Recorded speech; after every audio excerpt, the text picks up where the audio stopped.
we've got a football player here, sprained his MCL, he believes, a couple weeks ago. And what I want to do is share with somebody many cities away how to properly take care of it through a chiropractic perspective. How did you sprain your MCL? It was during a football game, and we were just going, and then my knee just got hit. It was happened a couple times where we were just going, and somebody just hit it in. And, Your left one? yeah. Okay. Okay. So, And can you point to where you feel it the most? right along. Okay. Pretty good description for an MCL sprain. So what I'm going to do is show how we need to, first off, if you're going to do this and do it well, you need to know how to do the grade 5 muscle testing. You need to really know the difference between a grade 4 muscle contraction and a grade 5 muscle contraction. There's a distinct difference. When the grade 5 muscle contraction is restored, his reflexes can do the work, and that tells me exactly that we've nailed it, that we've got it done perfectly.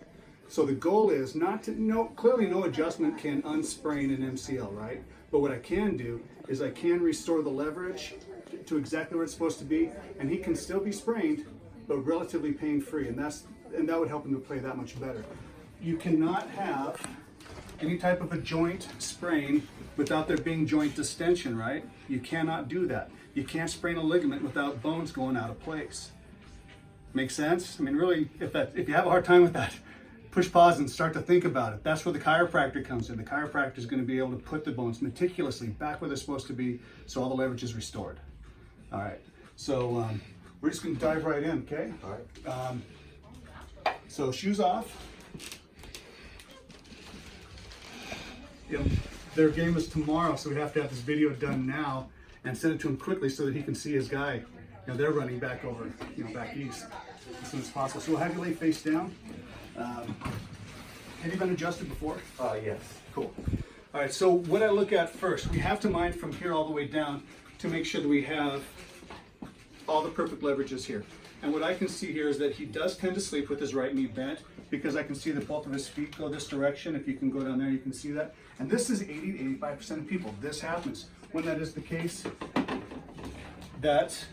remember you're asleep for 1/3 of your life.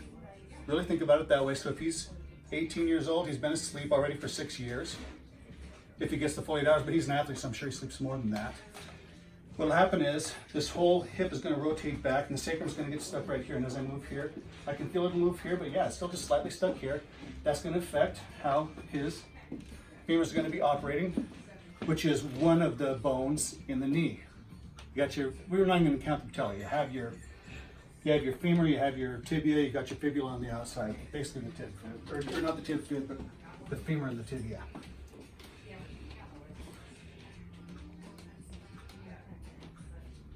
And there are no muscles that move these joints, so I can't give anybody any exercises to strengthen them. It's all about posture. So you have to fall asleep with your left leg bent, right? Yeah. Learn to fall asleep with your left leg bent. It's harder than it sounds. Okay. And this is essential. If you miss this part, then you're going to miss how everything, you got to get the tabletop and you got to get the legs just right in order for the knees to be as solid as they can possibly be. Yeah, let's go ahead and we're going to get your finger moving here a little bit better up there at the socket. Okay. Now on this side, face my desk. Okay, bottom leg straight. I'm going to bend this knee up here. This is how you get into the sacrum the best way possible to get it to move. The lumbar spine does not rotate, it only flexes and extends. So you have to get him into such a position so that I can get that sacrum bumped back into where it's supposed to be. Yeah, let your top hip roll down here. Promise you won't fall off the table. Promise you to feel like it though. Okay, let's go to the other side. Feels good, huh? Yeah. Bottom leg straight. Okay, make sure it stays straight. That's your one job. Make sure the bottom leg stays straight. You're gonna have a reflex to bend it, so you have to go against the force of nature to keep it straight. Okay, let the bottom hip point down. Okay. Let's go face down again.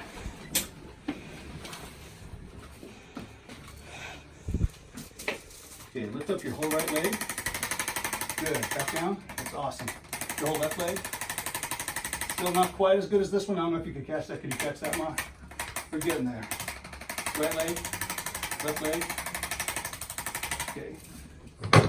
Still gonna bump that sacrum a little bit more. Okay. Right leg, Good, left leg. Good. Right leg, left leg. There we go. Right leg, left leg. Okay, over time we got it to release. Okay, so for the first muscle testing, how his hamstrings operate tells me about the alignment tibia to femur. Got to get that set just right so that we can take as much pressure as we can off of the entire knee. So, when I say pull, in order to isolate your hamstrings, you have to have your toes pointed like this. Right. He's never had this done before, so he's gonna enjoy the mind fumbling that's gonna happen. I say, okay, bend your knee, and then he's okay. Point your toes, and then when I say pull, bend your knee back to the same side glute. Pull. Don't go fast though. Pull. Because I'm not testing strength, I'm testing reflex. So if that was a strength test, you passed it hard. But pull again. Yeah, it's not. You didn't pass it all. So that's a grade 4.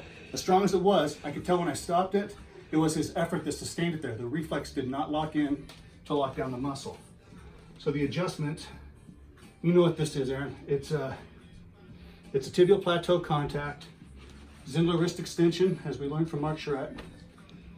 Kind of smart a little bit though, doesn't it? Yeah. That sound comes from me hitting myself, but he definitely feels a spike in pressure with that. Point your toe, pull again. Yeah, see how when I pull into it, it was just easier, right? Yeah. Pull again. And clearly it's not because it made him more buff. These adjustments don't make you more buff. No adjustment's that good. But what it did is it restored the leverage. His body could tell the leverage was restored to its best form. So now he was allowed to be full blast. Just let it relax you a little bit. Sorry about that. There we go. That's more of a release on your fibula there again. Pull again.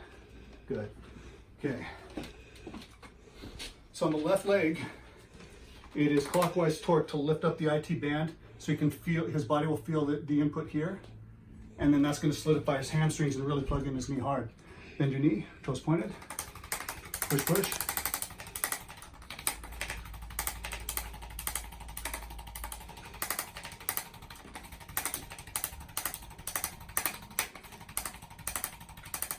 A little bit more there. Can you do some more? More. Okay, back down, do it again. Okay, now I'm just going to check down the hamstrings to see. Push, push. Okay, so at that, the contraction wasn't as good as it could have been, so I'm just going to pin and stretch right there. There we go. Doing okay? Mm-hmm.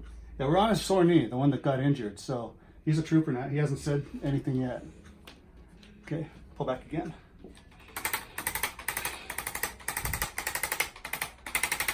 I don't even know what team you play for. Who's your team? Lake City. Lake City. Very cool. Okay, bend your knee. Toes pointed. And then bend your knee all the way back to your glutes with your toes pointed like that. Okay, back down. Pull again. Yeah, pull again. So again, strength-wise, pass. Reflex-wise, no grade 5. Not yet. Back down. Okay. Relax. Okay.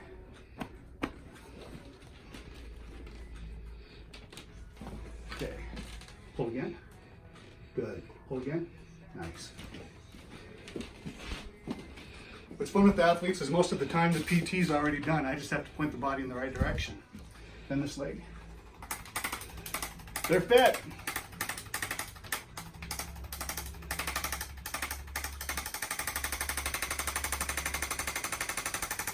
Good. Okay, keep going. Solid the full way. Triple checking here at this knee for the alignment. Point your toe, pull all the way back. Yeah, don't just stop when you feel my hand. Pull all the way back. Good. Try not to flex your foot at all because you're still doing that. Relax, relax. Okay, pull. Okay, pull again. Okay, back down. All the way back down. Sorry about that. Right on top of his MCL right there. He's loving this, aren't you? Mm. Yeah.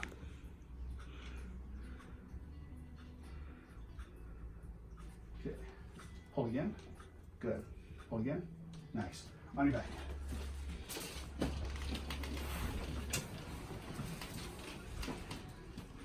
Okay, so have your knee, yes, knees up, feet flat.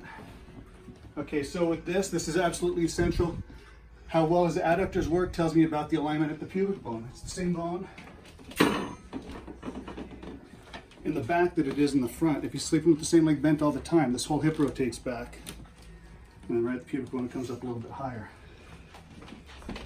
Another spot where it's absolutely essential to know how to do the muscle test to see if we have the grade 5 established. Push your knees out. No, push out that way. Okay. Yeah, push out. Okay, good. Push in. Yeah. Super strong, not a grade 5. Lower this leg. So this is exactly the position not to sleep in, but it works for our adjustment here. I'm pinning down this innominate here while I lift up here, and it's just going to be just a little bit. Okay, knees up, feet flat. Push out again. Push in again. And better. Both legs down. Okay, so I'm putting down this hip while I lift up on this one here. Okay, knees up, feet flat. Push out. That wasn't his hip, that was the table. Push in. There's a guy one time when my first year in practice here, the drop piece dropped and he said, "You're not fooling me, I know that wasn't my back." Come on, legs down.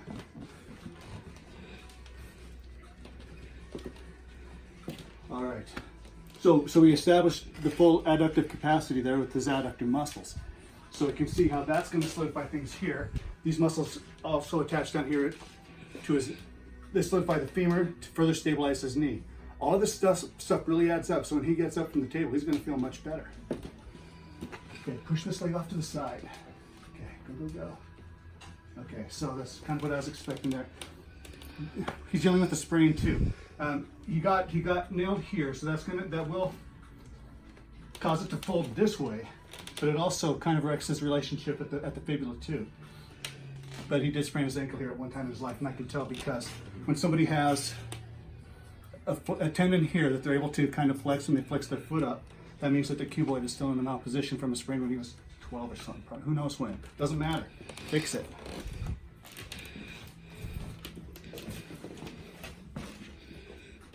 As I'm putting it back, that's going to restore the relationship with the fibula here. And then that's going to let you power up the GI band too.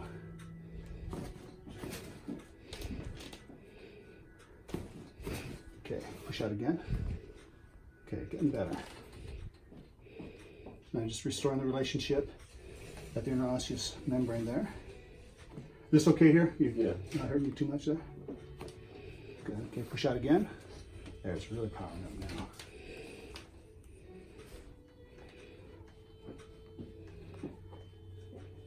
Okay, flex your toes to your nose. Still pretty tight at his Achilles here. A lot of compensation happening. This doesn't feel good. He's not even making any faces. He's tough. He's a football player. Okay, relax. Good. Push out again. There it is. Good. Push out again. Good. Kind of went up a little bit too much. Go straight out. And that'll be harder for him to do because this one needs to be adjusted as well. So unconsciously he was compensating by going slightly up.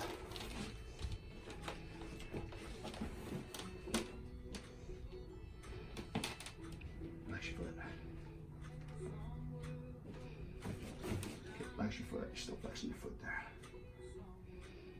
It feels like I'm doing something huge, but when you see it back on video, you see I'm just barely doing it. Push out. Still, just relax.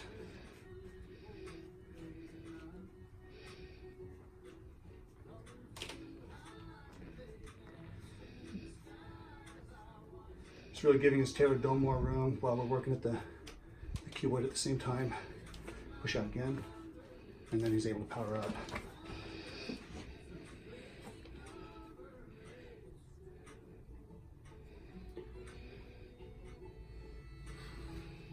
So the torsion in his knee, the soft tissue in his knee, it's able to move pretty easily this way, but this way it's restricted. So all I have to do to release that is just put a quick lift at the kneecap. And then, yeah, I don't know if you could see that on film, but that was pretty dramatic. You feel that? How it just lifts it up? Yeah. Okay. That's not the knee that hurts, but I don't care. We need them both to work perfectly in order for this one to be the way that it needs to be. Yeah, that one's fine. Knees up, feet flat again. Okay, push out. Push in. Good. Legs down. Okay. Push up. Okay, so didn't quite have the full blast there. So it's a muscle activation at the diaphragm, the opposite side, upper abdominal quadrant, the abs up here. We need to activate that with that action. So lift up that leg again. I put a quick stretch there. Okay.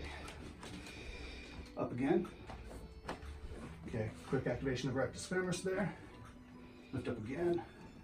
Good. And push again. Okay, up again. Didn't quite get full blast, but that was much better. Usually this won't restore fully until we get this one. We have to start somewhere. Push up. That was good. Push up again.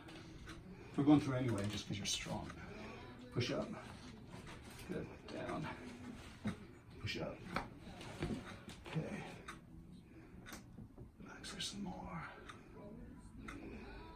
Some more of that. There you go. Okay. Push up again. Really good. Push up again. That was really good.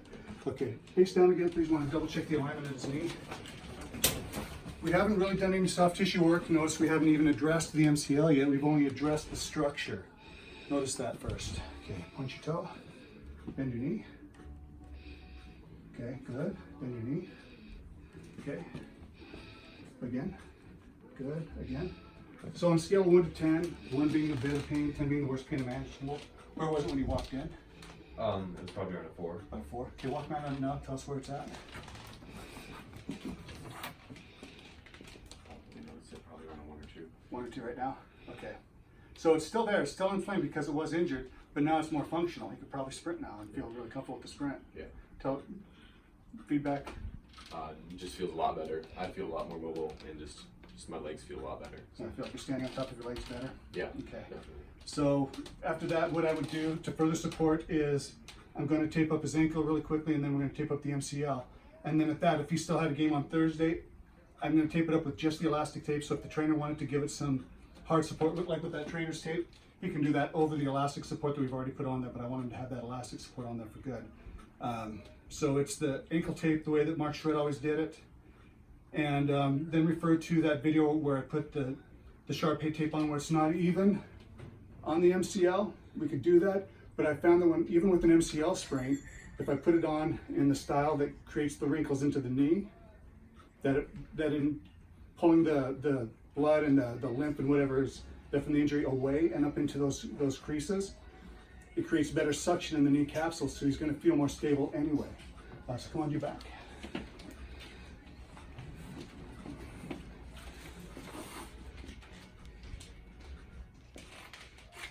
Had to have him test drive it before I put the tape on, because I would hate to do all that work and then you put the tape on and then you say, oh, this tape works really good. Yeah. Instead of, I'm talking so fast, I don't want to run out of space on my phone.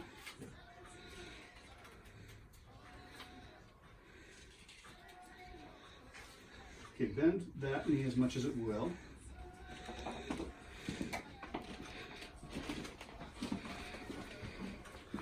So here we have this fantastic elastic tape that we're not going to use any elasticity with.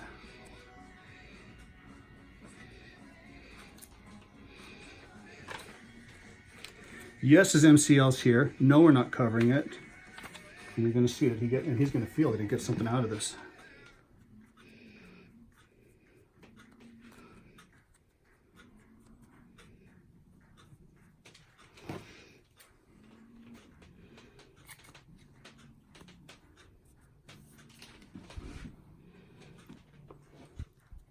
You can support Bridget. Thanks for coming in now. Of course.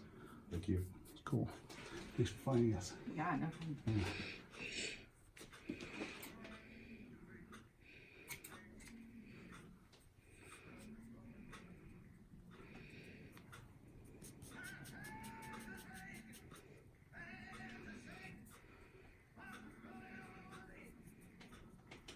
Okay.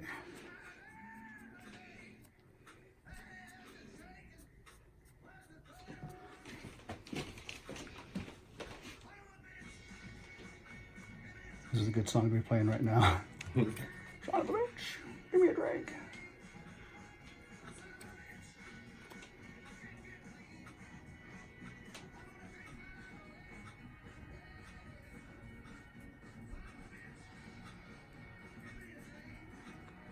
Have you heard Nathaniel Wright lift before? I love the song. Yeah. Classic. Instant classic. Okay.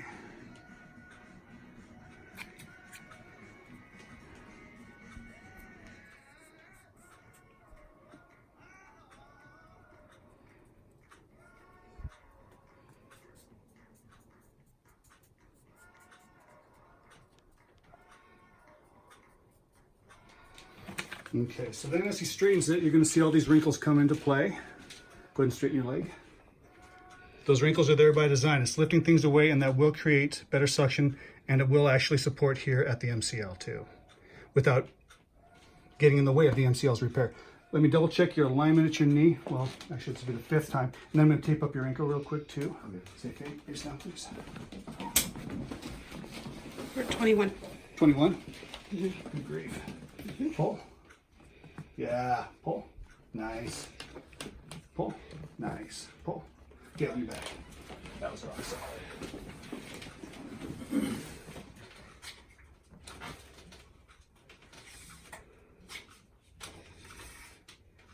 I use kinesio tape instead of elasticon because it's cheaper and it looks cooler. But this is a job for elasticon.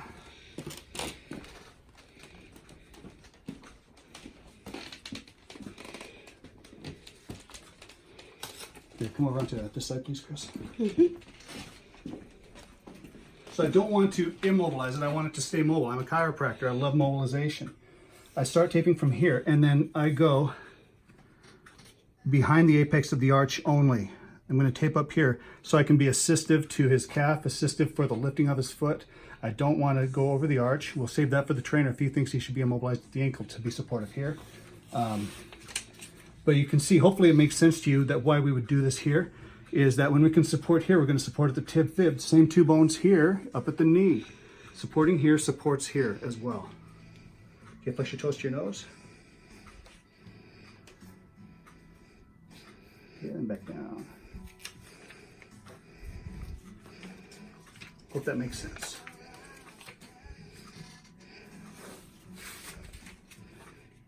Okay, point down. Down. Yeah, and now point up. Okay, back down.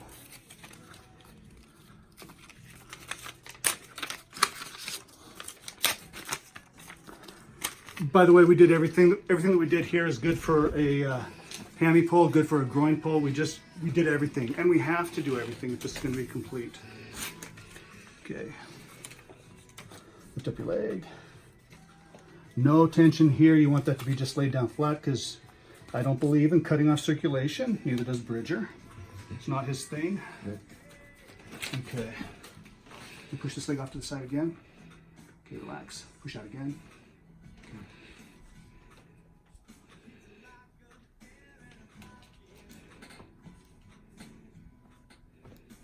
Push out again. There you go. Now try it again. Walk around again. Let's see how much more. See if we got it to a 0.5 out of 10 now. Oh yeah. I barely feel it like at all. Like nothing basically. Right on. That's how we do it. So if you can prepare your Marshawn Lynch this way, that'd be fantastic. Thank you. Thank you. Thank you. All right.